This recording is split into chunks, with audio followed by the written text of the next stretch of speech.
जय हिंद दोस्तों, आप सभी का स्वागत है आपके अपने YouTube चैनल नौकरी तक पे। हम पुनः उपस्थित है एक नए वीडियो में। ये वीडियो आपका कुछ आज के वीडियो में अलग हम इसलिए बोलना चाहेंगे, जो अभी हम आज जितना वीडियो था, मैंने सुबह से लेके बहुत सारे यूट्यूबर को मैंने देखा, चूँकि संडे था तो मैं सभी यूट्यूबर को रिसर्च कर रहा था। आज लगा जैसे कि एक वायरल चल रहा है 17 सितंबर। ये हमें कहीं कुछ अच्छा नहीं लगा। वैसे यूट्यूबर इस बात को उठा रहे हैं या कुछ कॉल रिकॉर्डिंग के माध्यम से या उल्टा सीधा बोलना या वीडियो चलाने के लिए में भी हो सकता है। उस मुद्दा पे बात करेंगे। ये 17 सितंबर का मामला क्या है कि 17 सितंबर को भाई आपकी विज्ञप्ति आ गई है, ऐसा कुछ करके वीडियो बना के लोगों के बीच। और मेरे पास बहुत सारा लगभग 100 से ज़्यादा कॉल भी आया है। क्या सर 17 सितंबर को वाकई में नोटिफिकेशन आ रहा है क्या 7वां चरण का? तो इस सब मुद्दे पर। और दूसरा नियमावली 2022 के बारे में बात करेंगे, चूँकि उसमें कुछ बदलाव हो रहा है कुछ। तो इन दो मुद्दा पे मुख्यतः हम बात करेंगे इससे। और एक चीज़ मैं और बता दूं, कुछ एक दो प्रश्न है जो EWS, उसके लिए भी मेरे पास बहुत कॉल आया कि सर EWS में है 89 नंबर आया हुआ है, मतलब पुरुष कैंडिडेट है, और वो लोग चाहते हैं 5% का आरक्षण होना चाहिए, 5% का आरक्षण होना चाहिए। और मैंने इस पर आवाज़ भी उठाया था।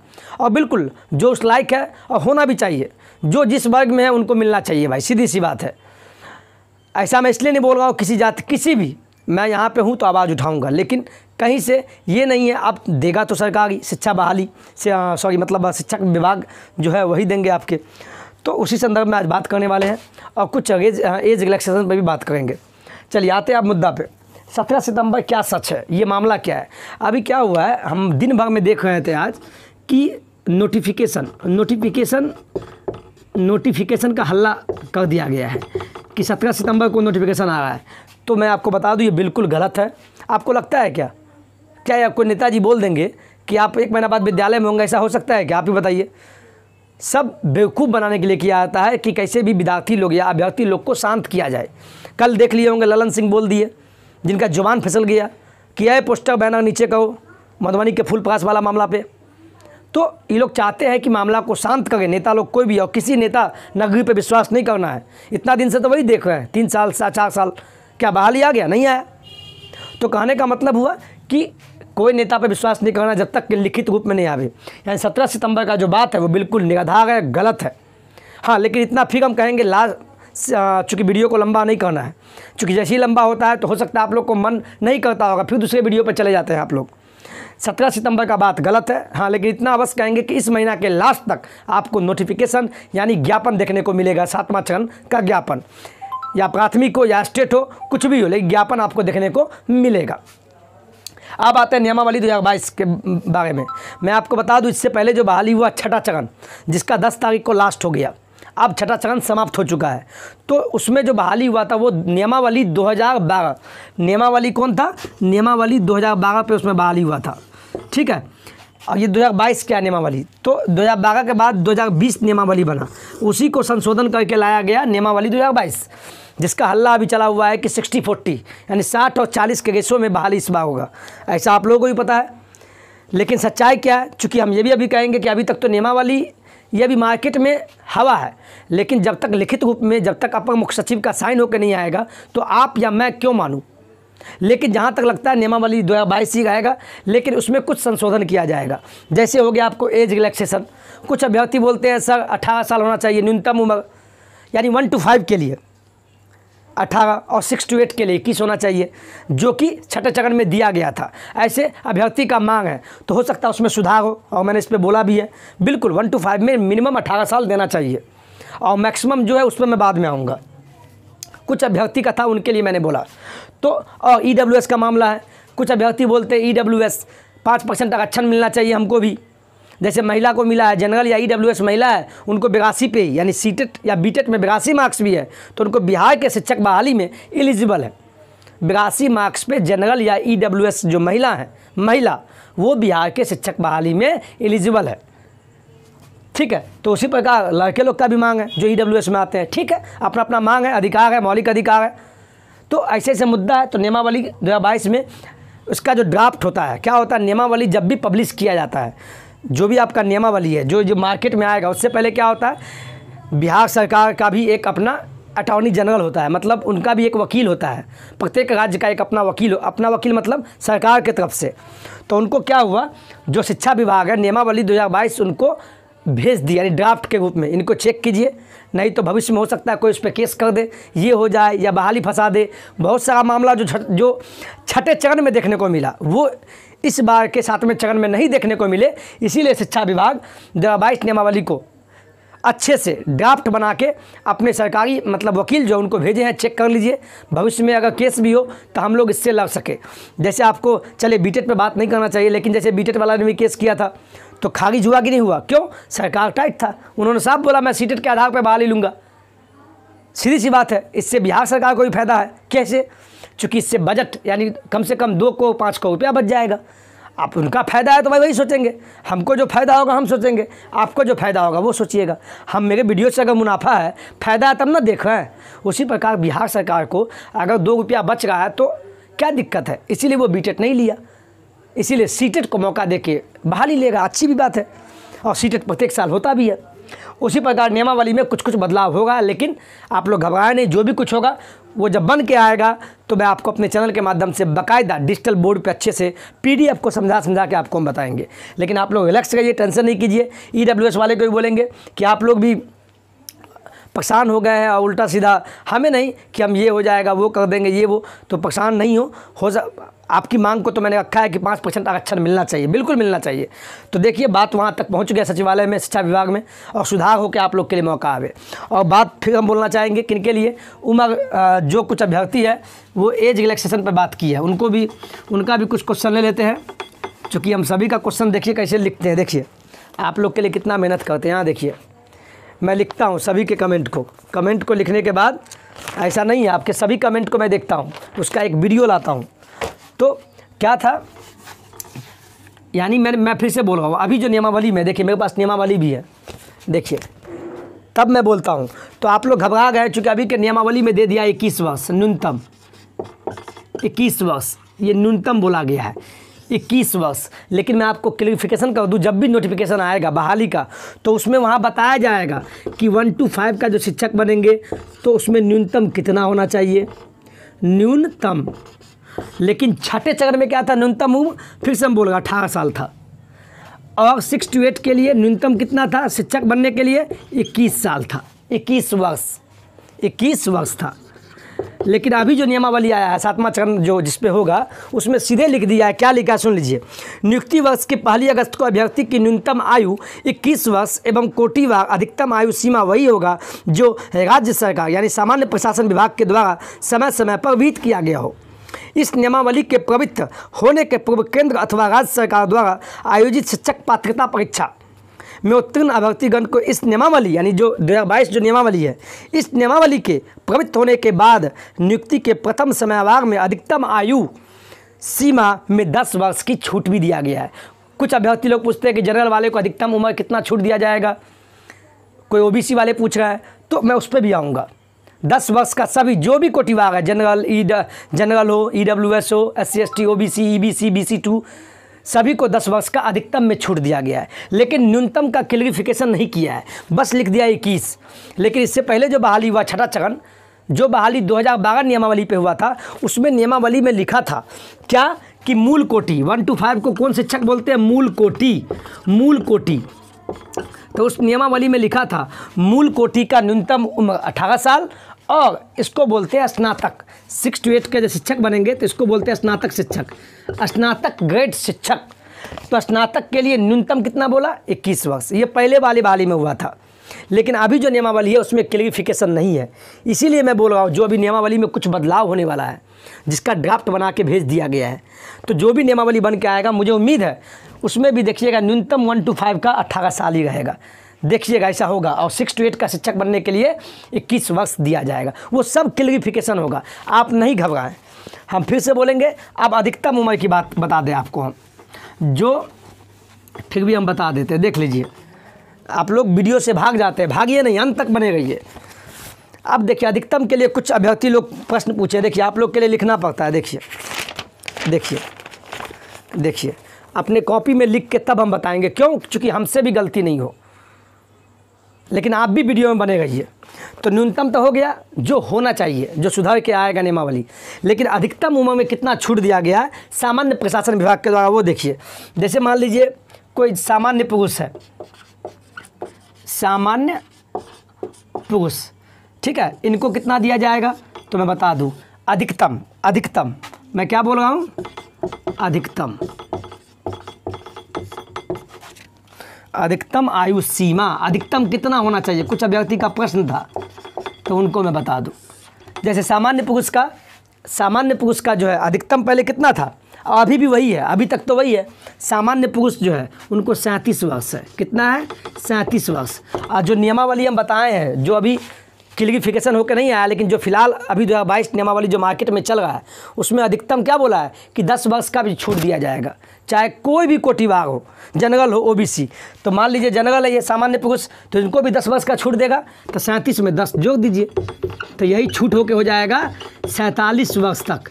जो भी सामान्य पुरुष में आते हैं, ईडब्ल्यूएस का बात नहीं कर रहा है अभी, क्यों, चूँकि ईडब्ल्यूएस को छूट नहीं मिला है यहाँ बिहार में, अभी आप लोग सामान्य में ही आएंगे एज में। तो सामान्य पुरुष में कितना 10 वर्ष छूट दे के इतना हो गया।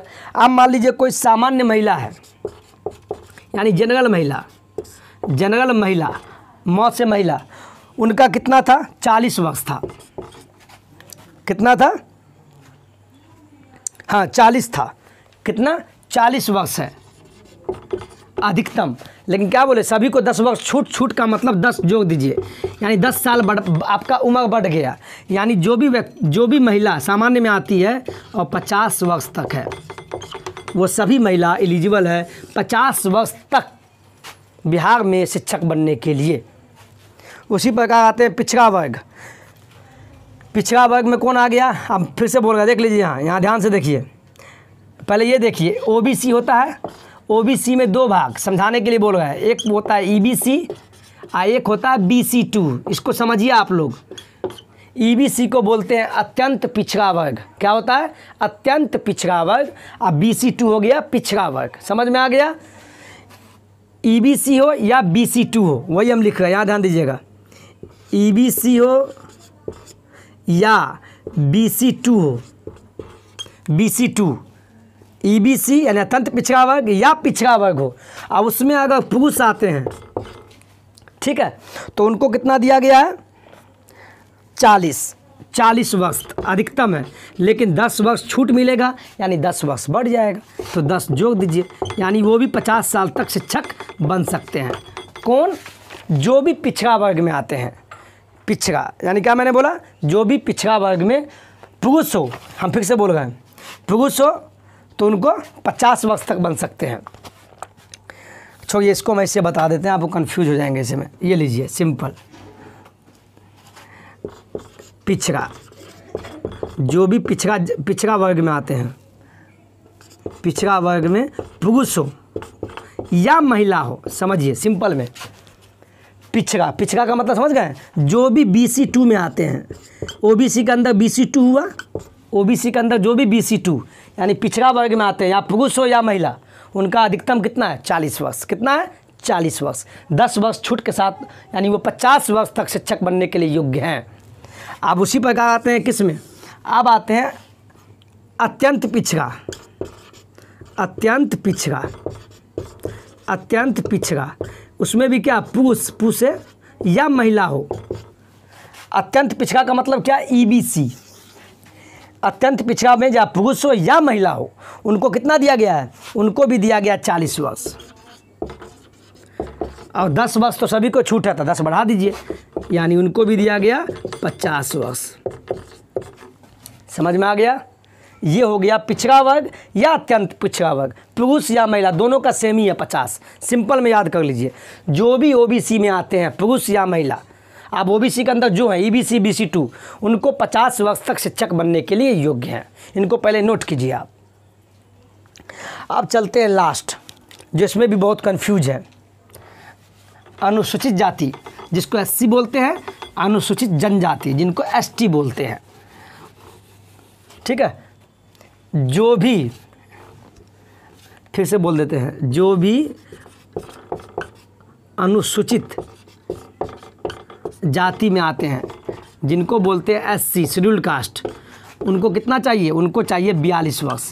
आप इसमें भी जान लीजिए, हम फिर से बोल रहे हैं, SC में कोई हो, पुरुष हो या महिला हो, समझिए बात को, अनुसूचित जाति में पुरुष हो या महिला हो, कोई भी हो, उन सभी को अधिकतम कितना है? अधिकतम आपका 42 वर्ष। लेकिन 10 वर्ष अगर छूट देगा तो वो कहाँ तक जाएंगे? 52 वर्ष तक, यानी वो 52 वर्ष तक शिक्षक बन सकते हैं। अब चलते हैं लास्ट, जिसको बोलते हैं अनुसूचित जनजाति। जनजाति जिसको इंग्लिश में बोलते हैं ST।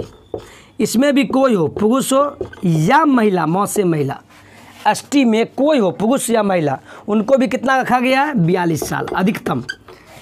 अधिकतम कितना है? अभी भी सामान्य प्रशासन विभाग का 42 वर्ष, ठीक है। कितना उसका? 42 है, 42, तो 10 साल छूट देंगे तब 52 साल। यानी आप सिंपल में समझ लो, जो भी SC हो या ST हो, SC हो या ST हो, पुरुष हो महिला हो, कोई मतलब नहीं, उन सभी का 10 साल छूट देने के बाद 52 साल तक। आज जो OBC में आते हैं या EBC हो या BC2 हो, उनका अधिकतम कितना हो गया? उनका अधिकतम हो गया 40 + 10, यानी 10 साल छूट देने के बाद 50 वर्ष। और जनरल में जो है तो उनको पता है, महिला है, जनरल महिला है, तो उनको कितना था? उनको था आपको 40 साल, और 10 साल बढ़ा दीजिए छूट देने के बाद 50 साल। और जनरल में जो पुरुष है अधिकतम कितना था? उसको 37 साल, लेकिन 10 साल छूट देने के बाद बढ़ जाएगा 47 साल तक। कितना साल तक? 47 साल। तो यानी इस पर कुछ अभ्यर्थी लोग कमेंट किए थे, कुछ महिला साथी भी थी और एज को लेके बहुत परेशान थे, तो मैंने सोचा बता दूँ। वीडियो लंबा हो गया होगा मे बी, इसीलिए बार बार बोलते हैं वीडियो का स्किप मत किया कीजिए। सीधे भागने से नहीं होगा। ऐसा तो है नहीं कि आप लोग जैसे लगता है ट्रेन छूटे जा रहा है, बहाली आ गया कल, बहाली कल तो आ नहीं गया, तो वीडियो से भागने का मतलब क्या, ये बताइए। हम आपसे पूछ रहे हैं और आप सीधे कॉल घुमा देते हैं। आपको लगता है सर कॉल नहीं उठाते हैं। कॉल जो जिनका उठाते हैं उनको पता होगा, और सबका उठाते हैं, और नहीं उठाते हैं तो कॉल बैक करते हैं। लेकिन पहले वीडियो देखिए। हमको बहुत खुशी होता है कि आप कॉल करते हैं, सर आपका आवाज़ सुनना चाहते हैं, तो बहुत खुशी है, कितना प्यार देते हैं। लेकिन जो मेरा आवाज़ वीडियो में है, उस आवाज़ को तो पहले सुन लीजिए आप, उस वीडियो को तो अंत तक देखिए।